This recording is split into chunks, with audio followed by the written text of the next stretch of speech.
Hi welcome to Koluguri 24/7 news TV.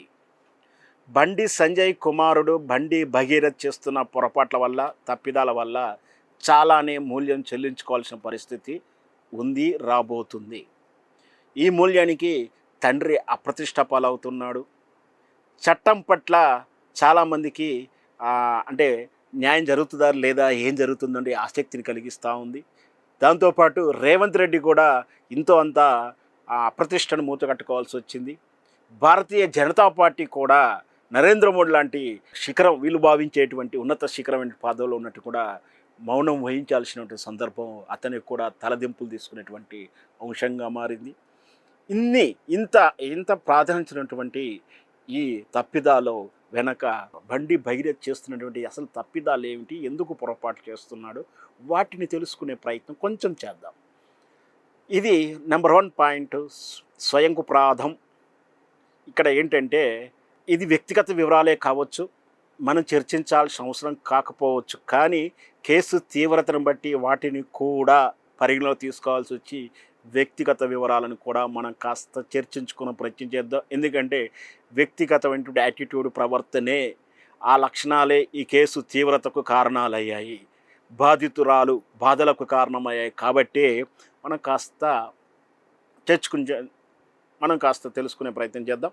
ఇకపోతే వ్యక్తిగత కారణాలలో ఆయన స్వయంకూర ప్రాంతంలో తన స్వయం శిల్పి కాకపోవడం అనేది, అంటే బండి సంజయ్ లాంటి ఈ దేశ హోమ్ మినిస్టర్ స్థాయి, రేపో మాపో కాబోయే ముఖ్యమంత్రి అని ఒకవైపు, నిన్న గత ఎన్నికల్లో మిస్ అయిన ముఖ్యమంత్రి అంటూ కూడా రకరకాల ఊహాగానాలు, చర్చలు అయితే ఉన్నాయి కదా. మరి అంత పెద్దటువంటి సెలబ్రిటీ లేదా క్రీము, అంత ఉన్నటువంటి హోదా ఉన్నటువంటి పేరు ప్రఖ్యాతులు ఉన్న కుమారుడు అయినప్పుడు తాను అంత అగ్రెసివ్గా ఉండకుండా, ఎందుకంటే మనం చూసాం నెంబర్ 1 తోటి విద్యార్థిని హాస్టల్లో ఏ విధంగా దాడి చేసి 2 సందర్భాలు చూసాం. ఇంకొకటి డ్రగ్స్ విషయంలో కాలేజీలో కన్జ్యూమ్ చేసిన లిస్టులో ఈయన ఉన్నాడని ఒక ఆరోపణ ఉంది, నిజమో అబద్ధం మనకు తెలియదు. ఇట్లా అదే కాదు, చాలా సోషల్ మీడియాలో ఆయన విశృంఖలంగా ప్రవర్తించిన తీరు మనం చూసాం. అంటే త్రాగుడు, సిగరెట్లు ఇట్లాంటివి ఏమో ఉన్నాయి, అగ్రెసివ్నెస్ కూడా కనిపిస్తూ ఉన్నాయి. ఇవి ఉండకూడదు. ఎందుకంటే అంత బాధ్యత గల తండ్రికి ఇతను ఒకవేళ అవి అలవాట్లు అవుతున్నా కూడా స్వయం శిల్పిగా అవి దూరంగా ఉంటూ తండ్రికి పేరు తెచ్చేలా, తండ్రికి తలవంపు తెచ్చేటువంటి అలవాట్లు చేసుకోకుండా ఉండాల్సి ఉండే. కానీ అవన్నీ చేయకపోవడం వల్ల ఇప్పుడు తనలో ఉన్నటువంటి ఆ కారణాల వలన ఈ తప్పిదం వచ్చింది, వీళ్ళు కేసు పెట్టే కాడికి వచ్చింది. ఇది నెంబర్ ఇంపార్టెంట్ ఉన్నటువంటి పొరపాటు చేసుకున్నాడు. ఇప్పటికైనా తన పద్ధతి మార్చుకొని తన తండ్రికి కానీ తన పార్టీకి కానీ తలవంపు తెచ్చిపోయినటువంటి కార్యక్రమాలు ఏవి చేయకుండా ఉంటే బాగుంటుంది. నెక్స్ట్ ఇంకొకటి, ఇక కేసు తాలూకు వివరాల్లోకి వెళ్తే, ఈ కేసు జరుగుతున్నప్పుడు అలసత్వం వహించడం కానీ, వాళ్ళని బెదిరించడం కానీ, వాళ్ళని కేసు పెట్టకుండా ఉండటానికి కానీ, వాళ్ళు రోధిస్తున్నప్పుడు, నెగోషియేట్ చేస్తున్నప్పుడు వీళ్ళలో ఉన్న పదవి వల్ల కావచ్చు, హోదా వల్ల కానీ, రకరకాల కారణాల వల్ల నెగ్లెక్ట్ చేశారు, వాళ్ళని బుల్డోజ్ చేశారు. దానివల్లనే ఇక్కడ కేసు అవతల బాధితులు ఇగో ఫీల్ అయి ఉండవచ్చు, లేదా న్యాయం కోసం ఎక్కడికి వెళ్ళాలో తెలియకపోవచ్చు. అంటే సహజంగా ఎవరు కూడా పోలీసు మెట్లు ఎక్కాలని, కోర్టు చుట్టూ తిరగాలని కోరుకోరు. వాళ్ళనే బాకీ ఉన్న వాళ్ళు, అప్పున్న నాయన మీరు అప్పిరా బాబు, నాకు రూపాయలు ఇవ్వాలి కదరా, చెక్ రాసి ఇచ్చావు కదరా, నా డబ్బులు ఇవ్వండి అంటే బ్రతలాడుకుంటారు. పెద్ద మనిషి దగ్గరను రిక్వెస్ట్ చేస్తారు, అంటే నెగోషియేట్ చేస్తారు. కోర్టుకు వెళ్ళాలి, చెక్ బౌన్స్ చేయించుకొని వెళ్ళాలని అంత లాంగ్ ఎవరు ఆలోచించరు.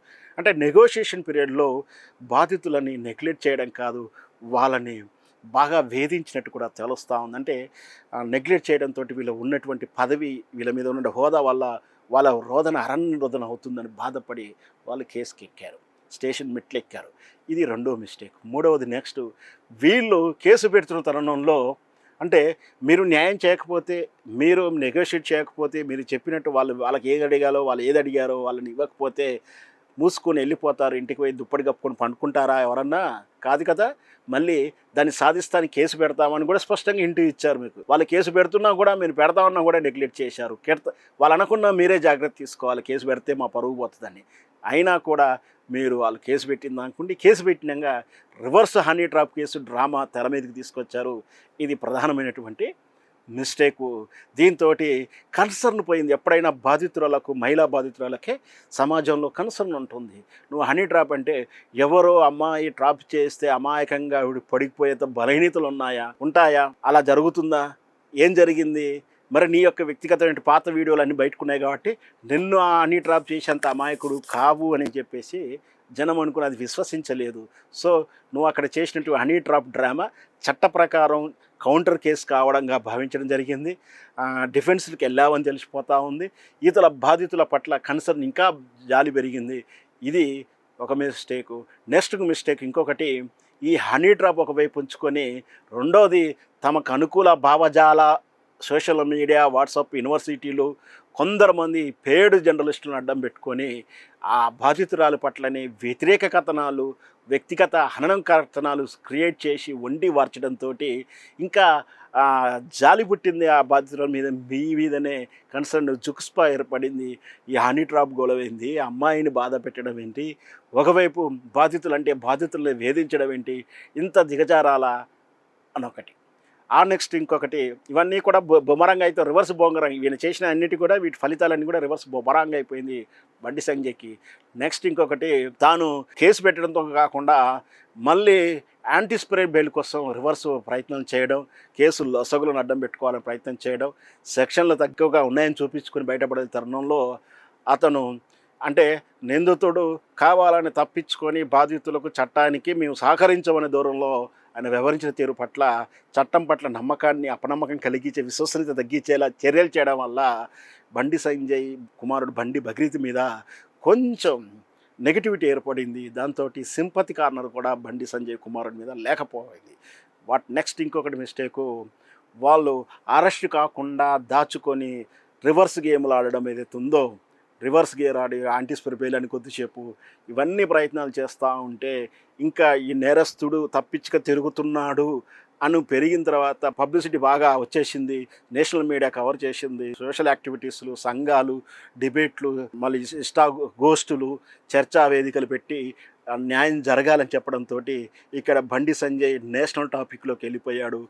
హోమ్ మినిస్టర్ కొడుకు ఇలా చేస్తే సామాన్య సగటు ప్రజలకు న్యాయం ఎలా జరుగుతుంది, మహిళలకు భద్రత ఉంటుందా ఉండదా? ఇప్పటికే భారతీయ జనతా పార్టీ మీద చాలా రాష్ట్రాల్లో ఈ ఆరోపణలు ఎదుర్కొంటూ ఉంది.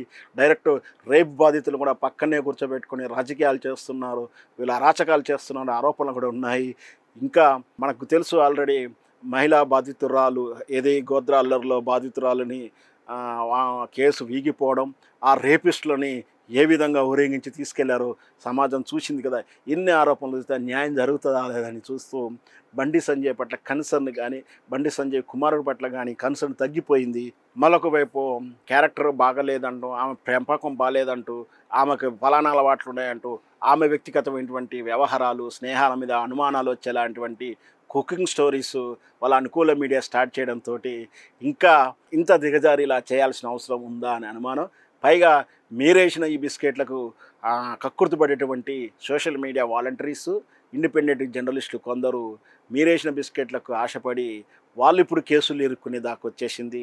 తద్వారా మీకే అప్రతిష్ట వచ్చేసింది. ఈ విధంగా ప్రతి విషయంలోనూ మీరు చేస్తున్నటువంటి అలసత్వము, మీరు ఒక మెట్టు దిగి ఓనదగా ఆరోపణ వచ్చినప్పుడు నైతికంగా బండి సంజయ్ గారు రాజీనామా చేయడం, కొడుకు మీద ఆరోపణ వచ్చినప్పుడు అరెస్ట్ అయ్యి మీరు నిజాయితీ పరులై ఉంటే, మీ మీద నేరం చేయకుండా ఉంటే కడిగిన ముత్యంలా బయటకు వస్తారు. ఇది వదిలేసి మాకు హోదా ఉంది, తెలివి ఉంది, పలుకుబడి ఉంది, మా దగ్గర డబ్బులు ఉంటే కాస్ట్లీ లాయర్లు ఉన్నారు, మేము తప్పు చేయలేదు అంటూ కళ్ళబొర్లి కబుర్లు చెప్పడము, రివర్స్ కేసులు పెట్టడము, లేదా కుకింగ్ స్టోరీలు చేస్తే న్యాయం అయితే చూస్తూ ఊరుకోదు. ఖచ్చితంగా న్యాయదేవత కళ్ళుంటాయి, చెవులుంటాయి. ఈ మధ్యకాలంలో మీ అందరికీ తెలిసిందిగా న్యాయదేవతకు కళ్ళ గంతలు కూడా తీసేశారు. ఆ విషయాన్ని గుర్తుపెట్టుకోవాలి. ఈ విధంగా బండి సంజయ్ గారి కుమారుడు తప్పు మీద తప్పు చేస్తూ బొబరంగా అవుతూ నెగటివిటీనే ఆపాదించుకున్నాడు. తండ్రి దగ్గర కుమారుడు కాదు. తండ్రి అంటే రాజకీయాలు చేస్తున్నారు, వ్యక్తిగతంగా రాజకీయాలు ఎన్నో ఉంటాయి, కానీ తండ్రి మీద ఒక విశ్వసత ఉంది. ఆ విశ్వసత ఉంది కాబట్టి ఆయనకు ఉన్నతమైన పదవులు వచ్చాయి. అంటే తక్కువ కాలంలోనే హోమ్ మినిస్టర్ స్థాయికి ఎదిగాడంటే మామూలు సామాన్య విషయమే కాదు. అది ఒక రాష్ట్ర కార్పొరేట్ స్థాయి నుంచి ఎదగడం అంటే మహోన్నతమైనటువంటి ఒక భారతీయ జనతా పార్టీలో వెళ్ళడం అంటే అంత సామాన్యమైన విషయం కాదు. కానీ బండి సంజయ్ పుత్ర వాత్సల్యంతో బండి సంజయ్ గారి కెరియర్ ప్రశ్నార్థకం అయిపోయింది. బండి సంజయ్ గారి రాబోయే రోజుల్లో ఆయన స్థానం ప్రశ్నార్థకం అయిపోయింది. ఇట్లా బండి సంజయ్ కుమారుడు చేసిన దానికి పొరపాట్ల వల్ల బండి సంజయ్ మూల్యం చెల్లించుకుంటున్నాడు. ఇంకా పెద్ద మూల్యం చెల్లించుకుంటాడేమో మనం చూద్దాం.